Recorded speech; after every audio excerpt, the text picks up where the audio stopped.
Hola chicos, ¿cómo están? Yo soy el profesor Iván Mendoza y hoy día vamos a hablar sobre un nuevo tipo de movimiento que es el movimiento parabólico de caída libre o movimiento parabólico para simplificar las cosas.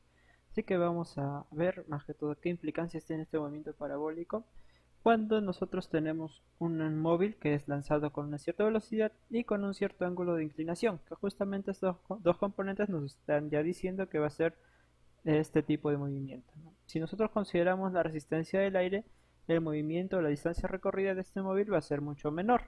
Si es que esta trayectoria fuera en el vacío, si es que es en el vacío, la trayectoria va a ser mucho mayor, tal y como indica esta simulación, ¿no?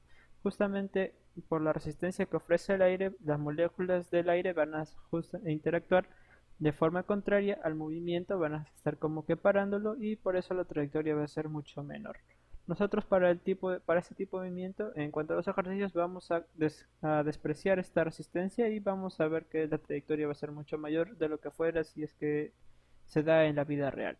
Así que vamos a conocer con algunas consideraciones previas, ¿no? Para este tipo de movimiento parabólico, nosotros vamos a considerar dos cosas, esencialmente.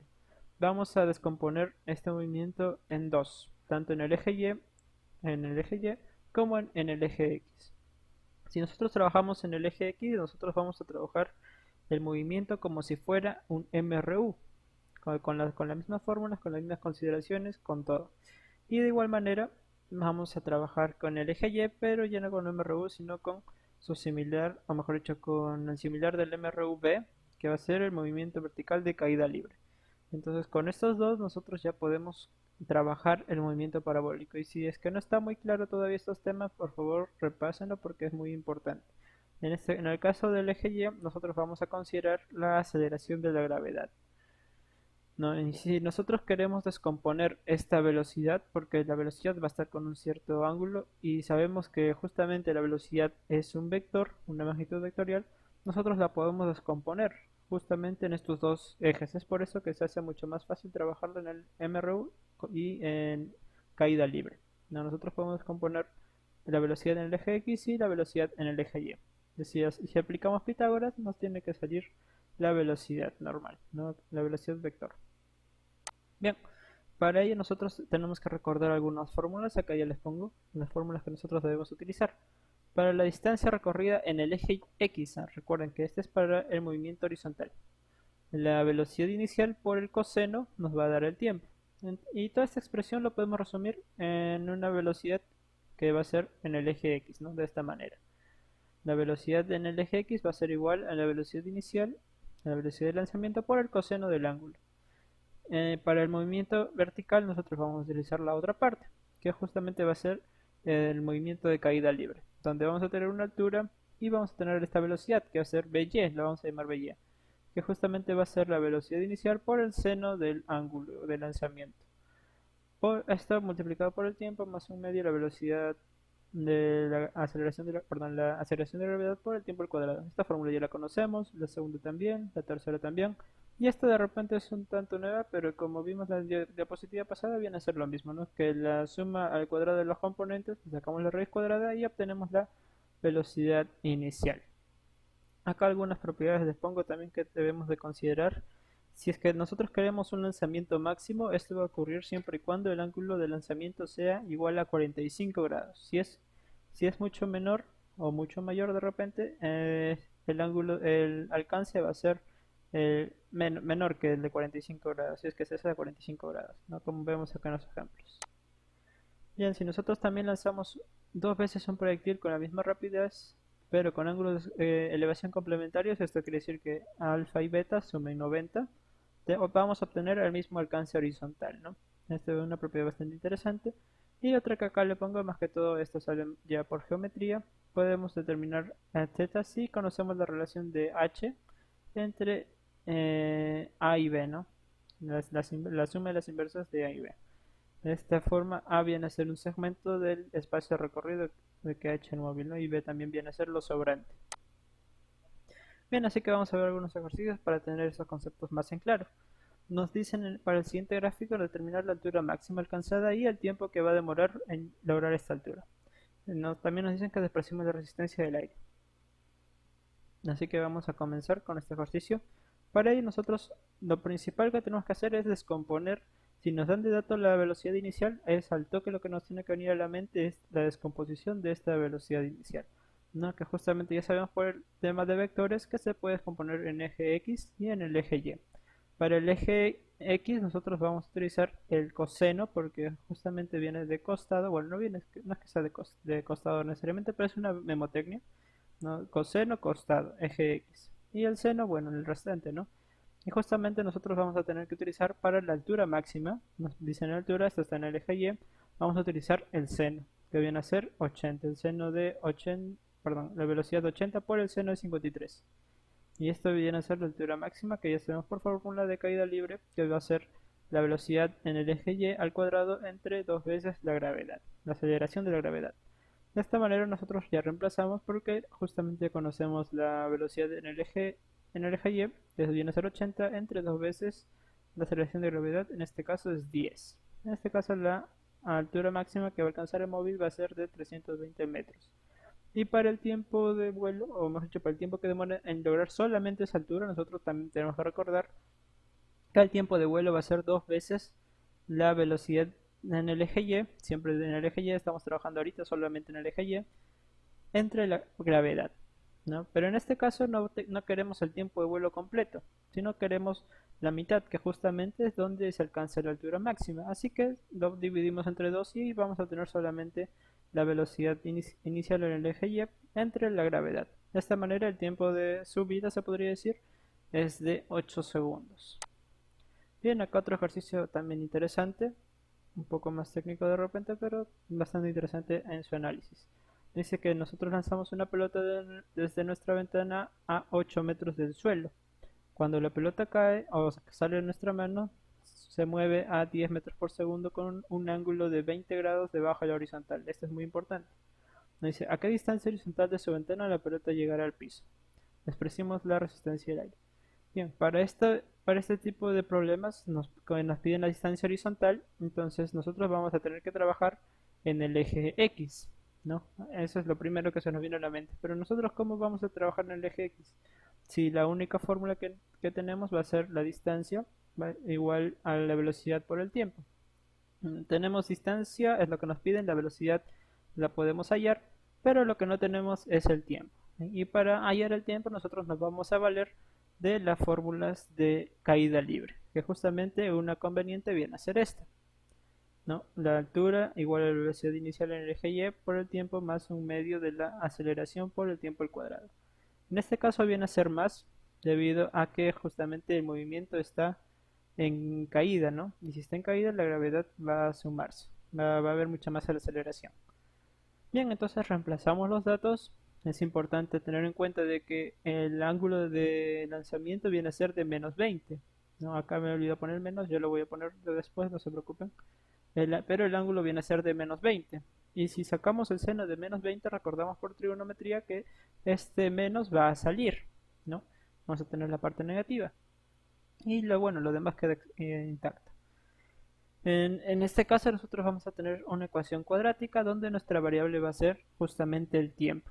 Y para resolver una ecuación cuadrática tenemos un método, ¿no? Que va a ser justamente este que ya vimos en álgebra, ¿no? De que va a ser menos b más menos la raíz cuadrada de b al cuadrado menos 4 veces a por c entre 2 veces a. Y justamente agarrando nuestra calculadora o ya con la práctica que tenemos vamos a tener dos raíces, ¿no? Donde esto se sume o bien se reste. En este caso vamos a tener un tiempo negativo y un tiempo positivo. ¿Qué hacemos con el tiempo negativo? Simplemente no nos sirve, ¿no? Es como si fuera un tiempo previo del lanzamiento. Hablando físicamente sería un tiempo previo al lanzamiento, pero este no nos va a servir. Lo que nos va a servir va a ser justamente el tiempo positivo, que va a ser casi un segundo, no 0,98 segundos. Y listo, ya tenemos el tiempo y justamente que es lo que nosotros en nuestra estrategia vimos que nos faltaba. Entonces, hallando el alcance horizontal, sería la distancia en el eje X por el coseno del ángulo θ, que ya sabemos que viene a ser menos 20, por el tiempo que acabamos de hallar. La velocidad viene a ser de 10, la descomponemos por el coseno de menos 20. Y bueno, por trigonometría otra vez, sabemos que el coseno de un ángulo negativo va a ser siempre el mismo. Así que la distancia nos va a quedar de 9,21 metros de alcance, ¿no? hasta donde va a caer el móvil o la pelotita. Bien, acá otro ejercicio también interesante que nos dice un bateador golpea una pelota de béisbol de modo que ésta sale del bate con una rapidez inicial de 37 metros por segundo con un ángulo de 53,1 grados. No 53 grados, sino 53,1. De donde en un lugar de donde la gravedad va a ser 8 metros por segundo al cuadrado. Nos piden tres cosas. Bueno, no, en realidad nos piden más, pero en tres puntos va a estar dividido. Nos piden la disposición, que es un término de distancia de la pelota, la magnitud y la dirección. La magnitud va a ser la velocidad, la magnitud de la velocidad y la dirección, que justamente va a ser el ángulo cuando va a caer. Y a un tiempo de 2 segundos. En un tiempo determinado de 2 segundos. En la parte B nos dicen determine cuánto tiempo la pelota le alcanza a su punto más alto y su altura, y a qué altura lo alcanza. Después nos dicen que obtengamos el alcance horizontal R, la distancia horizontal desde el punto de partida hasta donde la pelota cae al suelo. En este gráfico creo que está bastante explícito lo que nos piden. La primera parte viene a ser esta, donde no conocemos el eje X ni en el eje Y, ¿no? A un tiempo de 2 segundos, va a estar en función al tiempo. Entonces vamos a tener en consideración algo, ¿no? Donde la pelota sale del bate más o menos, dependiendo de la altura del bateador, va a ser 1 metro y algo más. Pero nosotros vamos a considerar para este ejercicio que va a ser como que al nivel del suelo. Así que no nos preocupemos mucho por eso. Entonces la velocidad, como nos dan, y siempre por consejo les digo, que la descompongan en sus componentes, tanto en el eje X como en el eje Y. Entonces la velocidad inicial en el eje X va a ser, haciendo la operación respectiva, ¿no? De la velocidad por el coseno del ángulo va a ser de 22,2 metros por segundo. Y para el eje Y va a ser de 29,6 metros por segundo. Entonces ya tenemos dos primeros datos, ¿no? Donde tenemos para la posición, como nos piden la posición, en el eje Y, perdón, en el eje X, vamos a aplicar MRU. ¿No? La distancia va a ser velocidad por el coseno, ya la hallamos, por el tiempo. Entonces solo los que multiplicar 22,2 por 2, que no justamente nos va a dar 44,4 metros. ¿No? A esta distancia va a estar en el tiempo de 2 segundos. Y para el movimiento vertical utilizamos otra fórmula, ¿no? En este caso nos valemos de que tenemos casi todas las variables y utilizamos la fórmula de la altura. En este caso el signo va a ser negativo debido a que está ascendiendo. Entonces, reemplazando los datos, ya tenemos la velocidad por el seno del ángulo, ¿no? 29,6, tenemos el tiempo de 2 segundos que acá nos dan. Justamente en este tiempo tenemos que hallar la altura que va a alcanzar menos un medio la aceleración de la gravedad por el tiempo al cuadrado. Justamente esta altura es de 39,6 metros. Ya tenemos el primer punto. Pero nos falta la velocidad. ¿Y cómo llamamos la velocidad? Justamente la velocidad en el eje X va a ser constante. Esto no hay que olvidarnos. Una vez que la velocidad es constante en el eje X debido a que es un MRU. Pero en el eje Y va a ser otra historia, va a cambiar. Y justamente para hallar la velocidad la velocidad en el eje Y en un determinado tiempo, utilizamos la fórmula de caída libre, ¿no? Donde la velocidad en cualquier tiempo Y va a ser igual a la velocidad inicial menos la gravedad por el tiempo, ¿no? Entonces en este caso tenemos la velocidad inicial en el eje Y, va a ser 29,6 metros sobre segundo, menos la aceleración de la gravedad 9,8 por el tiempo de 2 segundos, que es el tiempo en que nos piden esta velocidad. Y haciendo las operaciones respectivas nos va a salir 10 metros por segundo. Entonces la componente Y va a ser positiva, lo cual va a significar, y es correcto, que la pelota va en ascenso en ese instante, ¿no? Entonces la velocidad, como ya vimos en las fórmulas anteriores, podemos hallarla, la velocidad en cuanto a su dirección, perdón, a su módulo, podemos hallarla de la siguiente manera, la velocidad en el eje Y, perdón, x al cuadrado más la velocidad del eje Y al cuadrado, ¿no? Y todo esto en raíz cuadrada. Entonces tenemos la velocidad, el módulo de la velocidad, que es 24,3 metros sobre segundos. Y si nosotros queremos hallar el ángulo, que también nos piden, que viene a ser la dirección, el otro ángulo viene a ser alfa, ¿no? Alfa viene a ser el arco tangente, de repente esto ya lo han visto en geometría. Bueno, entonces necesitamos repasar un poco de ello. Viene a ser el arco tangente de la velocidad en el eje Y sobre la velocidad en el eje X, ¿no? Que va a ser como un tipo de seno sobre coseno. Y justamente eso va a ser la tangente. Entonces por eso se dice arco tangente. el arco tangente de 4 de... Y justamente este arco tangente viene a ser, como resultado de la operación, viene a ser un ángulo, ¿no? Si no, si tienen un poco de dudas, después me lo comentan con respecto a este tema. No, el arco tangente de 0,45 va a ser 24,2 grados. Hay una función también en la calculadora para hallar el arco tangente, así que no se preocupen si es que todavía no han hecho este tema. Justamente esta viene a ser la dirección en esa velocidad, en ese tiempo. Bien, en el punto B nos piden que el punto más alto y la velocidad vertical. ¿No? ¿Qué nos piden en el punto B? A ver, leemos cuánto tiempo alcanza la pelota en llegar al punto más alto y la altura. Justamente este tiempo de acá, el tiempo T1 vamos a llamarle. El tiempo T1, ¿cuál es la altura y cuál es la velocidad? No, perdón, la altura y el tiempo. Ya. Entonces en el punto más alto la velocidad vertical y va a ser cero, ¿no? Debido a que justamente hablamos en apartados anteriores que en la altura máxima la velocidad en el eje Y va a ser cero. En el eje X va a ser constante, pero en el eje Y va a llegar a ser cero. ¿No? Entonces en este instante T1 vamos a tener esto, donde la velocidad Y va a ser cero y podemos igualar esa expresión a cero. De tal manera que nosotros despejamos la velocidad inicial en el eje Y sobre la gravedad. Justamente en el tiempo T1, que va a ser de 3,02 segundos, va a ocurrir la altura máxima. Y nosotros para hallar esta altura máxima nos valemos también de la fórmula de la altura de caída libre. Reemplazando los datos nos da como altura máxima 44,7 metros, ¿no? Bastante alto. Y como último vamos a tener que nos pedían, a ver, regresando, el alcance horizontal, el alcance que va a llegar hasta que la pelota toque el suelo. Y para este caso solamente tenemos que utilizar el tiempo de vuelo, ¿no? Para el alcance horizontal lo vamos a utilizar en dos pasos. Primero, cuando cae la pelota al suelo.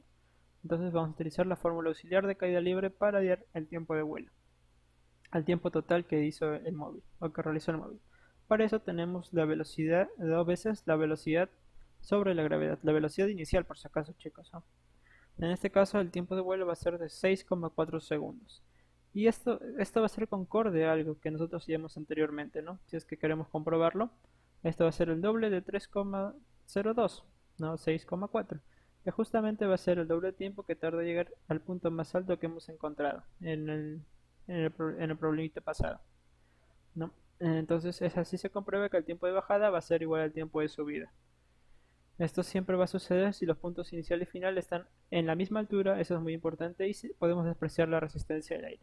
Entonces para el alcance horizontal de R, cuando el valor de X de la pelota vuelve al 0, quiere decir que el tiempo va a ser de 6,4 segundos. Y para ello ya solamente nos queda utilizar la fórmula del MRU, ¿no? Donde la distancia, que viene a ser R, va a ser igual a la velocidad por el coseno del ángulo por coseno del ángulo inicial en el eje X por el tiempo 2 que vemos allá, que vamos a llamarlo, o mejor dicho, que va a ser 6,4 segundos, ¿no? Y haciendo la operación respectiva nos va a tener que el alcance va a ser de 134 metros, ¿no? Entonces por otro lado vamos a tener que también, esto no nos piden pero lo añado por si acaso, donde la componente vertical de la velocidad cuando la pelota toca el suelo va a ser justamente la negativa del ángulo de lanzamiento, ¿no? Y esto quiere decir que el BY va a tener la misma magnitud que la velocidad vertical en BY sub 0, ¿no? Que va a ser la velocidad inicial, esta va a ser la velocidad final, cuando ya terminó su recorrido móvil, va a terminar con esta velocidad, que va a ser la negativa justamente de la velocidad en el eje Y, ¿no? Eso lo añado por si acaso, pero la dirección va a ser opuesta, ¿no? Dado que Bx va a ser constante en todo el recorrido, el ángulo va a ser de menos 50, el ángulo de caída, de llegada, va a ser de menos 53,1 grados, ¿no? Debajo del horizontal, que va a ser justamente el negativo del ángulo inicial. Bien chicos, eso ha sido todo. Acá les dejo ya la tarea para que ustedes puedan realizarlo en casa. La tarea es bastante más sencilla que los ejercicios que hemos realizado, así que no creo que haya muchas complicaciones. Bien chicos, eso ha sido la clase de hoy. Cuídense bastante, alimentense correctamente y nos vemos en la próxima clase. Bye.